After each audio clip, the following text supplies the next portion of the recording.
श्री राम जय राम जय जय राम, श्री राम जय राम जय जय राम, श्री राम जय राम जय जय राम, श्री राम जय राम जय जय राम, श्री राम जय राम जय जय राम, श्री राम जय राम जय जय राम, श्री राम जय राम जय जय राम, श्री राम जय राम जय जय राम, श्री राम जय राम जय जय राम, श्री राम जय राम जय जय राम, श्री राम जय राम जय जय राम, श्री राम जय राम जय जय राम, श्री राम जय राम जय जय राम। बोलिए स्वामी रामचंद्र महाराज की जय। आज विश्व पर्यावरण दिवस है और ये विश्व पर्यावरण दिवस के उपलक्ष्य में मुझे कुछ बातें बहुत पहले से कहनी थी और वो मैं समय के अभाव में नहीं कह पाया। आज मैं उसकी पुनरावृत्ति को यहीं पर कहते हुए विराम देना चाहता हूँ। जरा देखिए कि पेपर में जो निकला हुआ है उसमें लिख रहे हैं कि हम पर्यावरण के प्रहरी हैं, हम पर्यावरण के प्रहरी हैं। साथ साथ यहाँ पर देखिए ये पूरे विश्व का एक चित्र बना हुआ है, चित्र के साथ साथ लिखा हुआ है हम पर्यावरण प्रहरी हैं। इसमें तमाम सारे लोगों ने अपने अपने कमेंट दिए हैं। उसके बाद ये देखा जा रहा कि विश्व पर्यावरण दिवस पर चला अभियान लोगों को पेड़ों को देख रेख के लिए किया जागरूक। विश्व पर्यावरण दिवस पर चला अभियान लोगों को पेड़ों की देख रेख के लिए किया जागरूक। और सबसे बड़ी हेडिंग ये लगी है कि पर्यावरण की खातिर खूब रोपे गए पौधे, पर्यावरण की खातिर खूब रोपे गए, पर्यावरण की खातिर खूब रोपे गए पौधे। लास्ट में जो लिखा गया है, यहाँ पर एक डायरेक्टर हैं जिनका नाम है सुनील नागपाल। ये मैडम जो है इन्होंने बहुत कुछ कहा है कि पर्यावरण के खतरे बड़े हैं, पर्यावरण के खतरे बहुत बड़े बड़े हैं, लेकिन जो कोशिश की जा रही है बहुत छोटी है, ऐसे कैसे काम चलेगा। ये इन्होंने अपनी एक चिंता व्यक्त की है, उस पर ये पूरा इनका आर्टिकल छपा हुआ है। ये डायरेक्टर हैं और उन्होंने इस विषय पर लिखा है। तो ख़ास तौर से इस संबंध में हम आपसे भी चर्चा करते हैं। जरा सा देखिए। जय श्री राम।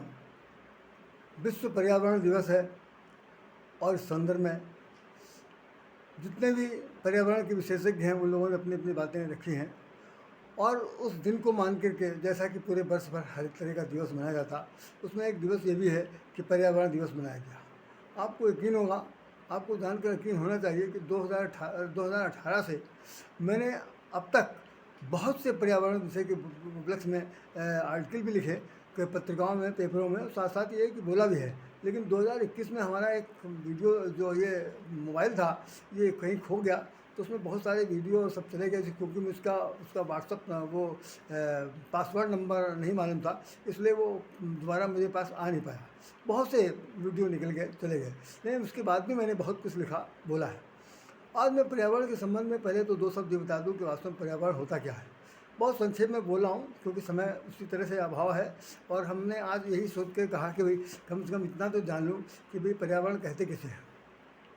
आप जरा संधि विच्छेद करिए, जितने भी हिंदी के समर्थक हैं, हिंदी के जानकार, हिंदी को जानने वाले हैं। पर्या रा पर अलग कर दीजिए, या अक्षर को संधि विच्छेद करिए तो ई और आ मिलकर के या बनता है, ई और आ मिलकर के या बनता है। उसके बाद हो गया वर्ण, तो एक तरफ होगा परि या व आवरण। तो पर माने दूसरा, आवरण माने दूसरे का छत्र छाया। फिर उसको हमने जब संधि विच्छेद कर दिया तो परिमानी होता है सराउंडेड, चारों तरफ। और अब इससे पहले हमने जो पर बताया, पर माने दूसरा, तो दूसरे का आवरण, दूसरे की छत्र छाया, दूसरे का कबर, दूसरे की जो हमें नहीं दिखाई पड़ा, एक अदृश्य सत्ता है, उसने हमारे ऊपर, हमारे सिर पर हमारी रक्षा के लिए, हमारी सुरक्षा के लिए एक आवरण कर दिया है। मैंने यूँ कह लिया, अपने वरद हस्त से उसने छत्र छाया रख दी है। उस छत्र छाया के अंतर्गत उसने जीने के लिए हम लोगों को बाध्य तो नहीं किया, लेकिन स्वतंत्रता दे दी कि आप लोग स्वतंत्र रूप से रहिए, इस पर्यावरण के बीच में अपने आप को जिएँ, जुलाएँ और हमारी ये कृति को किसी प्रकार से न मिटाए। वो कृतिकार जो है वो परमपिता परमेश्वर है, उसी ने ये पर्यावरण है। अब हम लोग विश्व, ये जब विश्व पर्यावरण दिवस कहते हैं तो विश्व में, सारे विश्व में, पूरे ब्रह्मांड में, पूरे ब्रह्मांड में जहाँ जहाँ तक जीव जंतु दिखाई पड़ रहे हैं, उन सभी जीव जंतुओं के लिए पर्यावरण है। परि माने चारों तरफ से ढका हुआ, सराउंडेड, और उसके ऊपर से एक आवरण। आवरण में ये क्या कह सकते हैं, चादर कह सकते हैं, ओढ़ने की चीज़ तरीके कह सकते हैं, या यूँ कह लीजिए कि भाई कोई छत ऐसी लगा दी गई जिसके आधार पर कि किसी प्रकार की कोई आपदा विपदा ना आने पाए, और आए तो ये छत जो है उसको बचा ले। जैसा आमतौर होता है, हम लोग अपने घर में छप्पर छानी डाल लेते हैं, जब बरसात होती है तो और तरह तरह की व्यवस्था करते हैं, किसी तरह के और भी कच्चे पक्के सब मकान बन जाते हैं, उनमें क्या होता है। तो प्रकृति ने हमारे लिए जो कुछ दिया, सबसे पहले उसने जड़ चेतन बनाने से पहले प्रकृति बनाई है। हरे भरे पौध बनाए, असंख्यों करोड़ों अरबों खरबों जिनकी कोई गिनती नहीं है, उससे जंगलात बनाए। उन जंगलों के बीच में तब उसने फिर जीव जंतु पैदा किए कि जिनके लिए खाने के लिए, पीने के लिए, व्यवस्था करने के लिए, तब नदी नाले और ये धरती आकाश पाताल सब कुछ एक साथ देखने को मिला। ये सब क्या है, ये पर्यावरण के ही एक प्रकार के अंग प्रत्यंग हैं।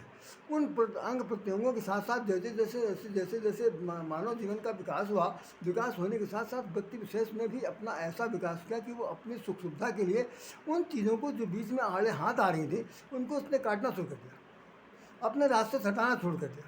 उसने उसका खंडन किया, मंडन नहीं किया, खंडन किया। परिणाम ये हुआ कि जो हरियाली थी, जो हमारे जीवन में हरियाली आई थी, जो भगवान की देन थी, ईश्वर प्रदत्त गुण था, वो हरियाली जो थी वो हमेशा के लिए मिटती चली गई। हमें ये लगने लगा कि हम इतने विकसित हो गए, इतने विकासशील हो गए, इतने सर्वशक्तिमान हो गए कि एक बार हमने भगवान को पीछे छोड़ दिया, और पता चला कि हमें पत्थरीकरण पसंद आने लगा। बड़ी बड़ी ऊंची ऊंची अट्टालिकाओं में, बड़े बड़े खेत खलिहान, जहाँ पर केवल जीवन भर पेड़ पौधों के अतिरिक्त कुछ भी नहीं होता था, वहाँ पर हमारी ऊंची ऊंची अट्टालिकाएँ बन गई। 15-15, 20-20, 25-25 मंजिले मकान बना दिए गए। उन फ्लैटों के बीच में फ्लैट छत खरीद करके लोगों ने रहना शुरू कर दिया। तो दूर दूर तक तो कोई फूल पत्ती पेड़ पौधे दिखाई नहीं पड़े। अब मन को बहलाने के लिए दरवाजे के सामने, किनारे के सामने, यहाँ वहाँ यारी क्यारी लगा देने से 10 फूल बना देने से कोई पर्यावरण नहीं बनता। पर्यावरण जब बताना है कि चारों तरफ से ढका हुआ, तो चारों तरफ से ढका हुआ तो कुछ है नहीं। आपने दरवाजे के सामने अगर 4 गमले लगा दिए तो पर्यावरण थोड़ी होगा। पर्यावरण का, जैसे हमने आपको एक एपिसोड में बताया था कि जिस वक्त भगवान राम को चित्रकूट में मिलने के लिए सब लोग गए, तो शास्त्रार्थ ने क्या कहा था, नाथ देखिए बिटप विशाला, पाकर जाम्बो तमाल तमाल रसाला, पाकर जम्बू तमाल रसाला, नाथ देखिए बिटप विशाला, पाकर जाम्बू तमाल रसाला। ये तो उस संदर्भ में था मैंने कहा। तो ये 4 प्रकार के बड़े बड़े वृक्ष, बड़े बड़े पीपल के, बरगद के और पकड़िए के, अन्य तरह के फल फूल वाले पेड़ पौधे लगाए गए। बिहारी लाल जी ने लिखा है, बहुत सुंदर उनका एक दोहा है, सघन कुंज छाया सुखद बह बह मंद समीर। जवाहरलाल जी लिखते कि ऐसी सखत छाया है, बड़े बड़े सघन कुंज, जंगल है, बड़े बड़े कुंज वन है, उद्यान है। उन उद्यानों के बीच में लोग रहते हैं, और रहने के साथ साथ उनकी जीवन शैली भी प्रकृति से जुड़ी हुई है। आज हम प्रकृति से कोसों दूर जा चुके हैं, क्योंकि हमने उस आवरण को काट दिया है। जैसे जो ग्लेशियरी क्या कहते हैं, गोमुख के पास में उत्तराखंड में जो कोई स्थान है जहाँ पर ग्लेशियर कट रहा है, छट रहा है, या उस धीरे धीरे पिघल रहा है और धरती खिसक रही है, ऐसा तमाम तरह बातें हैं। ये सब क्या हो रहा है, हमने प्रकृति के साथ बड़ी छेड़छाड़ की। पर प्रकृति को भी शब्दों में समझ लीजिए, जो साहित्यकार है जान लें कि प्रकृति उसे कहते हैं, पर मैंने दूसरा, कृति मैंने दूसरे की, कृति मैंने जो बनाई गई वरदान। जिस व्यक्ति ने, जिस अनजाने व्यक्ति ने, जिस अदृश्य व्यक्ति ने, जिस अदृश्य सत्ता ने, जिस सृष्टिकर्ता ने प्रकृति बनाई है, प्रकृति बनाई है, दूसरे की कृति को हम दूसरा तो इसलिए कह रहे हैं क्योंकि मुझे नहीं दिखाई पड़ा, लेकिन उसने अपनी कृति हमारे सामने प्रस्तुत कर दी। उस प्रकृति के साथ हम छेड़छाड़ कर रहे हैं, उस प्रकृति के साथ हम लोग अपने जीवन को एक प्रकार की उलझन में डाल रहे हैं। नतीजा ये हो रहा कि जब प्रकृति प्रकोपित होती है तो फिर भूकंप भी आ सकता है, ज्वालामुखी फट सकते हैं, दावानल जल सकता है, समय बेसमय पर बरसात हो सकती है, और सूर्य की रोशनी से तपन की स्थिति ऐसे हो सकती है, सब कुछ जल कर राख हो सकता है। क्या नहीं हो सकता।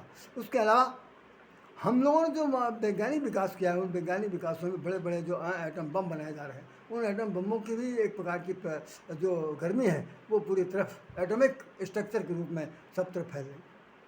तो हमने अभी अभी मैंने जस्ट अभी कहने से पहले अभी मैंने एक आर्टिकल में देखा, उसके अंदर लिखा था साफ साफ कि 120 साल के बाद ये परिवर्तन आया है, और परिवर्तन को देख करके जितने बड़े बड़े बड़े वैज्ञानिक हैं जो पर्यावरण से रिलेटेड लोग हैं, वो सब लोग बहुत सोच में हैं कि ऐसा कैसे हो गया। तो वो सब लोगों ने कहा, खासतौर से बड़े बड़े महानगरों में जो ये पत्थरीकरण हुआ है, बड़ी बड़ी इमारतें जो बनाई गई हैं, तरह तरह की जो एक आर्किटेक्ट लोगों ने एक स्वरूप देने की कोशिश की है, उसमें पत्थरीकरण कर देने के कारण हमारे जो परिवार के आसपास के लोग जो हैं, सघन कुंज छाया सुखद बह मन शरीर सब खत्म हो, कहीं नहीं, कोई प्रकार कोई हवा दूर दूर तक नहीं दिखाई पड़ती। मुझे अपने जीवन अपने समय का याद है, जिस वक्त मैं जहाँ मेरा जन्म स्थान था लखनऊ में, उस जन्म स्थान से मैं जिस वक्त यहाँ अलीगंज की तरफ आया, मेरा जन्म हुआ था उत्तर प्रदेश की राजधानी लखनऊ के छितवापुर पैजावा लालकुआं, मेरा वो जन्म स्थान है। वहीं पर मैं जन्म हुआ, मेरा वहीं पर शिक्षा दीक्षा हुई, वहीं पर मैं ग्रेजुएट पोस्ट ग्रेजुएट सब कुछ हुआ। और उसके बाद जब हम चूँकि सब किराए का मकान रहते थे, किराए के मकान को छोड़ते अदलते बदलते करते करते जब हम अलीगंज में आए, अलीगंज में आने के बाद मुझे याद है कि भाई इस अलीगंज जो आज का विकास नगर जो कहलाता है, यहाँ से लेकर के, वैसे तो रहतास मंदिर समझिए, यहाँ से लेकर के इंटीग्रल तक, जो यहाँ का इंटीग्रल है और ये आपका जो स्पोर्ट्स कॉलेज है, वहाँ तक दोनों किनारों पर इतने घने घने अशोक के वृक्ष लगे थे, इतने पकड़िए के इमली के, और बड़े बड़े जिनका नाम मैं नहीं जानता, उन पेड़ों की बड़ी बड़ी शाखाएँ थीं, और ऐसा लगता था कि जैसे उन लोगों ने कोई यहाँ से पथिक जा रहा हो, या यूँ कह लीजिए कोई बारात की जा रही हो, उसके ऊपर से कवर कर दिया गया। सूरज की रोशनी तो झांकती थी कि कैसे जगह मिल जाए तो हमारी एक रोशनी धरती पर टपक आ जाए, नहीं तो एकदम सब घनी से घनी वो पेड़ लगे हुए थे, उनके बीच से मैं कई बार अपने स्कूटर से साइकिल से गया हूँ, पुत्र से देखने को मिला। ऐसे ही आपका अशोक मार्ग की स्थिति थी, लखनऊ में मैं चर्चा कर रहा हूँ। ऐसे बड़े बड़े शहरों में जब कभी हम लोग बस से यात्रा करते थे या रेलवे ट्रेन से भी जब गए, तो उन लोगों में हमने देखा कि पेड़ों की कमी नहीं थी, दूर दूर तक केवल पेड़ ही पेड़ दिखाई पड़ते थे। आज उसी रास्ते से जब हम गुजरते हैं तो मैं ये कह सकता हूँ कि क्या कभी वही था। मुझे 38 साल हो गया मुझे इस क्षेत्र में रहते हुए, 38 वर्ष हो गया। 38 वर्ष के अंदर 38,000 प्रकार की कम से कम इतनी ज़्यादा इसके अंदर कमियाँ तब्दीली बदल की गई, जिसका परिणाम भले ही कितना विकासशील हो, लेकिन वो विकास नहीं है, बल्कि विकास के साथ साथ हम लोगों का जो विक्षिप्त मस्तिष्क है, कुछ ऊंची स्त्रीकरण के सिलसिले में उसने सब चौपट कर दिया। आज घरों घरों में एसी लग रहा, कूलर हटा दी गए, सब कुछ लग रहा है कि हमें शीतल हवा चाहिए। शीतल हवा कहाँ से मिलेगी, बिजली कहाँ से मिलेगी, पानी कहाँ से मिलेगा, पानी कैसे बनेगा, दुनिया भर की हर तरह की सुविधा के साथ एक दूसरी चीज़ जुड़ी हुई, और उस जुड़े हुए उसका अभाव दिखाई पड़ा। और ऐसी स्थिति में हम विश्व पर्यावरण दिवस मना रहे हैं, तो हम आपको एक चारों युग का वर्णन करना चाहते हैं। अब चारों युग के बारे में ज़रा सोचिए कि चाहे सतयुग हो, चाहे त्रेता हो, चाहे द्वापर हो, चाहे कलयुग हो, कलयुग सब में जितने बड़े बड़े राजा महाराजा थे, उनकी बड़ी बड़े राजमहल थे। राजमहलों के बाद उद्यान दुनिया भर का सब कुछ होता था, कोई अवैध कब्जा नहीं था। उसमें भी राजा प्रजा रहते थे, प्रजाएँ रहती, सब लोग रहते थे, बड़े खुशहाल थे, बड़े खुशहाल। तो जैसे राम का जब राज हुआ तो चौपाई लिखी है, गोस्वामी ने लिखा कि दैहिक दैविक भौतिक तापा राम राजमऊ काहू न व्यापा। अब बताइए कि ना तो दैहिक कोई शारीरिक कोई कष्ट था, ना दैविकी ना ईश्वरी कोई प्रकोप था, और न कोई भौतिक कोई जैसे आप भूकंप या कोई जैसे कोई मलेरिया या कोई ऐसी संक्रामक रोग आ जाए, वो कोई काहू न व्यापा। सब नर करही परस पर प्रीति चलही स्वधर्म निरत पथ नीति। सब लोग बड़े प्रेम से रहते थे, प्रेम से खाते थे, प्रेम से पीते थे, प्रेम से मिलते थे, प्रेम से जुलते थे। अब प्रेम तो है ही नहीं।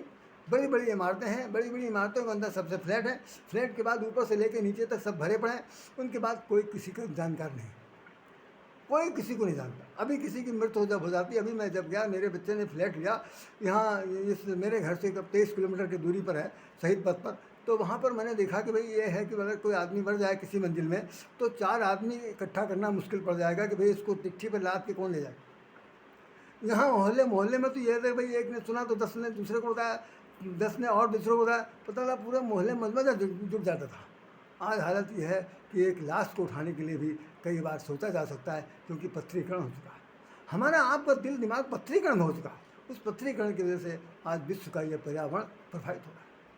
पेड़ पौधे लगाए जाने चाहिए। पौधे लगाने से केवल फूल क्यारी लगा देने से, अपने मनपसंद के अटीले कटीले पेड़ लगा देने से, घर के अंदर अमले गमले सजाने से कोई लाभ नहीं, कोई लाभ नहीं। लाभ तो सिर्फ ये है कि पेड़ लगाइए, सघन कुंज छाया सुखद बह बह मंद समीर। ऐसा होना चाहिए कि सुखद छाया भी हो, और समीर जब हवा बहे तो ऐसी मंद मंद बहे कि शरीर को छूती हुई जाए तो लगे भाई क्या है, क्या है ये, कौन से स्पर्श है। तो ये बहुत बड़ा हमने आपके सामने चित्रण रखा कि पर्यावरण पर मैंने दूसरे के द्वारा जो आवरणित किया हुआ जो अदृश्य सत्ता है, उसने हमें हमारे सिर पर एक आवरण ढक दिया है, जिससे इन बच्चों को, इस पीढ़ी को, इस मेरे बनाए हुए संतानों के ऊपर कोई ऐसा आपदा प्राकृतिक ना आने पाए, क्योंकि मैं ही प्रकृति के मालिक हूँ, ना आने पाए, इसलिए उसने ऐसा कर दिया। और उसके बनाए हुए इस कांड को हमने मिट्टी मिला दिया। आज समय पर पानी नहीं बरसता, तो जबकि राम के राज की बात ये, मांगई मारिद देहि जल, रामचंद्र के राज। कितनी सुंदर बात। अब राम के राज की कल्पना तो कर रहे हैं, करते करते सब लोग मिट जाएंगे, कोई राम राजवाद नहीं बना पाएगा। कि उनमें तो साफ साफ लिखा है कि मांगई बारिद देहि जल, बारिद में बादल, बादलों से जिस वक्त जब कोई मांगता था देहि जल, रामचंद्र के राज। रामचंद्र से कहने की जरूरत नहीं थी कि राजा रामचंद्र जी पानी बरसाओ, बल्कि बादलों से ही अगर कह दिया जाता था तो बादल जहाँ चाहते थे वहाँ पानी बरसा। आज बादलों से आए जगह बरसो, आते नहीं, हम लोग सोचते रह जाएंगे। अभी देखिए इस बात, इतनी गर्मी चल रही, तपन चल रही है, इस गर्मी का कारण क्या है कि पहले पेड़ पौधे जो लंबे लंबे होते थे, उन पेड़ों के बीच में इन तापों को सोखने की क्षमता थी। आज कौन सा लंबा खड़ा पेड़ है, किसकी छाया है जिसकी जो आपके सूर्य की रोशनी को ढक लेगा, सोख लेगा, कोई नहीं करेगा। जो पत्थर के बने हुए मकान है, बड़े आलिशान, उसमें टाइल्स लगी हुई, उन टाइल्सों के अंदर क्या चीज़ बड़ा हुआ, तो उनके अंदर रहने वाले लोग एसी में भले जी लें। अच्छा, एसी से एक बड़ी खास बात, बस बहुत एक सेकंड में बोलूँगा, एसी में बड़ी खास बात यह है कि ये प्रकृति के नियम है कि शरीर से पसीना निकलना चाहिए। आयुर्वेद का सिद्धांत यही है। आयुर्वेद में जो आयु को बढ़ाने वाला वेद, जो उसका भी ये सिद्धांत है कि शरीर से पसीना निकलना चाहिए। अगर पसीना नहीं निकलेगा तो अंदर से जो विष है, विषाक्त है, जो गंदगी है, वो पसीने के माध्यम से बाहर निकलती है। और अगर वो बाई वे हवा से, एसी से या अन्य किसी उपक्रम से सुखाते चले जाते हैं, तो अंदर की गंदगी खून से मिश्रित होकर के ज्यों को त्यों बनी रहेगी। एक स्थिति ऐसी आएगी, जैसे जैसे शरीर की शिथिलता बढ़ेगी, चाहे वो 50 में बढ़े, चाहे वो 60 में बढ़े, आदमी जो है वो समय से पहले मरने की हालत में आ जाएगा। कड़वा सच बोल रहा हूँ, पहले पसीना निकलता था कूट कूट पर। कभी कभी हमने अपने जीवन में किसी पसीना बहाने वाले मजदूर को अकाल मृत्यु के रूप में नहीं देखा, मैंने नहीं देखा। जम करके वो सब मेहनत करते थे, जम करके पसीना छल छल बहता था उनका, उसके बाद काम करते थे। शाम को अपने घर में तीन वो ईंटे के चूल्हे बना करके उस पर मोटी मोटी रोटी सेकी, उसके बाद धनाधन खाया, ठाट से सो गए। यहाँ पर सब प्रकार की सुख सुविधा उपलब्ध होने के बाद भी आज हम लोग हर तरह की बीमारी का इलाज ढूंढते हैं, क्योंकि पर्यावरण से हमने छेड़छाड़ किया और पर्यावरण जो है हमसे छेड़छाड़ कर रहा है। तो मैं एक बात इस संबंध में बताना चाहता हूँ। जैसे आप किस तरह का वर्णन करें, चाहे अयोध्या का वर्णन लीजिए, चाहे चित्रकूट का वर्णन कर लीजिए, चाहे जनक वाटिका का वर्णन कर लीजिए, उसमें तो लिखा हुआ कि 34 चितई पूछ माली निकन लगे लेनदन फूल मुदित मन। वाटिका का चित्रण दिखा जा रहा, और कह रहे हैं कि संत सभा 34 अमराई, संत की सभा के रूप में ऐसा लग रहा है कि चारों आम के चारों तरफ वृक्ष लगे। ये हालत है, ये जनक की स्त्री पर जा रही। और ये लिखा हुआ कि जनक जिस वक्त रामचंद्र जी उनके जनकपुर में आए हैं, तो उसकी शोभा का वर्णन करते हुए इतना गोस्वामी ने लिखा है, मैं यहाँ पर शब्दों में वर्णन नहीं कर सकता। बहुत कुछ प्राकृतिक सौंदर्य की तो कह रहे हैं, घाट बनाए गए हैं, चौखट बनाए गए हैं, उसमें तालाब बनाए गए हैं, और उसमें सब तरफ से बड़े बड़े क्यारियाँ हैं, उनके बीच से लोग निकल रहे हैं, बहुत ही आनंदमय हो रहा है। यही स्थिति हमने देखा कि कुछ दिन पहले हमने इतिहास का भी एक पन्ने पलट के देखे थे, उसमें सम्राट अशोक का जिक्र आता है, सम्राट विक्रमादित्य का भी जिक्र आता है। इन लोगों ने भी राज किया इस देश में, उन लोगों ने बड़े बड़े फूल, बड़े बड़े पेड़ लगाए, उनके लगाए हुए पेड़ बहुत दिन तक रहे। बाद में जैसे जैसे नगरीकरण हुआ, औद्योगिकरण हुआ, आधुनिकीकरण हुआ, तो वो सारे पेड़ काट काट के बिल्कुल गिरा दिए गए, और साथ साथ उन पर अब भैया सब लोगों ने अपने में बसा लिया। अशोक वाटिका का चित्रण दे रहे हैं, लंका का चित्रण दिया हुआ उसमें, तो बता रहे हैं कि किस तरह से फुलवाड़ी वहाँ पर लगी हुई थी। मैं शब्दों में अब भाई बयान करूँगा तो बहुत समय हो जाएगा, तो मैं एक बात और आपसे कहना चाहता हूँ कि ध्यान रखिएगा कि इसमें कुछ सबको संकल्प लेना पड़ेगा। जैसे गोद लिया जाता है, हमने सुना है कि बहुत सारे जो बहुत से दानी वीर होते हैं, वो बहुत से जानवरों को जो बेजवान होते हैं उनको गोद ले लेते हैं। ऐसे ही एक आधुनिक परंपरा तो नहीं है, लेकिन ये अतीत से चली आ रही कि भाई आप कुछ 4-5 वृक्ष लगाने के लिए आप अपने मन में संकल्प लीजिए। एक वृक्ष लगाना बताते हैं 10 बच्चे का पालन पोषण करने के बराबर होता है। वृक्ष लगाइए। हमारे गुरुजी कहते हैं कि आप अपने जन्मदिन पर ही लगाइए, कोई कोलाहल, कोई हर्षोल्लास की कोई ज़रूरत नहीं। एक कोई मीठा पेड़ लगाइए, कोई फलदार पेड़ लगाइए, कोई छायादार वृक्ष लगाइए, जहाँ कहीं जगह मिले वहाँ लगाइए, जिसकी जगह हो उससे पूछ के लगाइए। और लगाने के बाद आप संकल्प लीजिए कि हम यहाँ पर आएंगे और आकर के पानी डालेंगे और हम इसको सींचेंगे। हम इसको अपने लिए नहीं, आने वाली पीढ़ी के लिए सींचेंगे। जब कभी कोई इस राह से पथिक गुजरेगा, पुराने ज़माने में ये होता था कि पेड़ लगाते थे, पेड़ के साथ साथ कुआं रहता था, कुएँ से जल सींचो और उसे पेड़ की छाया में बैठ करके थोड़ी देर आराम कर लो। आज ना कुआं है ना कुआं है, पेड़ पौधे की तो बात ही ख़त्म ही हो गई सब। तो भाई ये बहुत बड़ी बात है कि पहले एक किसी ने शायरी लिखी थी, उसमें लिखा था कि भाई ऐसा पेड़ लगाओ कि पेड़ तो मेरे घर में लगे। मैं उसका अर्थ बता रहा हूँ, मुझे उसका शायरी बिल्कुल नहीं याद है। उसमें सिर्फ उसका अर्थ ये है कि ऐसा पेड़ लगाओ कि पेड़ तो मेरे घर में रहे और फल जो है वो हमारे पड़ोसी घर में गिरे। क्या बात है भाई, क्या उदारता है, क्या दीन बंधुता है कि फल दूसरे के घर में नहीं बल्कि मेरे पड़ोसी घर में गिरे और पेड़ हमारे घर में लगा रहे।